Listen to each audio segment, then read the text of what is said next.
కొబ్బరికాయ సాక్షాత్తు శివుడు తల అని మీకు తెలుసా?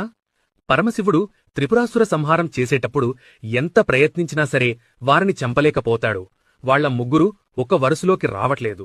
అప్పుడు బ్రహ్మదేవుడు ఆటంకాలు తొలగాలంటే గణపతికి పూజ చెయ్యాలి అని పరమశివుడికి చెబుతాడు.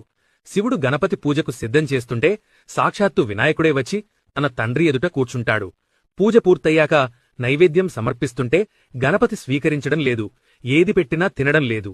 చివరికి పార్వతీదేవి వచ్చి ఇష్టమైన పదార్థాలను పెట్టినా తిరస్కరిస్తున్నాడు. అప్పుడు శివుడు అసహనంతో ఏం కావాలి నాయనా నీకు అని అడిగితే అప్పుడు గణపతి నీ తల పండు సమర్పించు అని అడుగుతాడు. వినాయకుడు నా శిరస్సును అడుగుతున్నాడు అంటే ఏదో మర్మముందని శివుడు గ్రహిస్తాడు. శివుడు ధ్యానంలో కూర్చుని దోసలు పట్టేసరికి ఆయన చేతిలోకి తెల్లగా మెరుస్తూ గుండ్రంగా ఉన్న ఒక పదార్థం ప్రత్యక్షమయ్యింది. పరమేశ్వరుడికి ఉన్న 3 కన్లులాగా ఆ పదార్థంపై 3 కన్లు ఏర్పడ్డాయి. లక్ష్మీనారాయణ శక్తి కూడా అందులో నిక్షిప్తమయ్యింది. శివుడు తలపై ఉన్న గంగమ్మ అందులోకి ప్రవేశించింది. పార్వతీదేవి తినే పదార్థంలాగా అందులోకి ప్రవేశించింది. అప్పుడు ఆ పవిత్ర పదార్థాన్ని గణపతి స్వీకరిస్తాడు.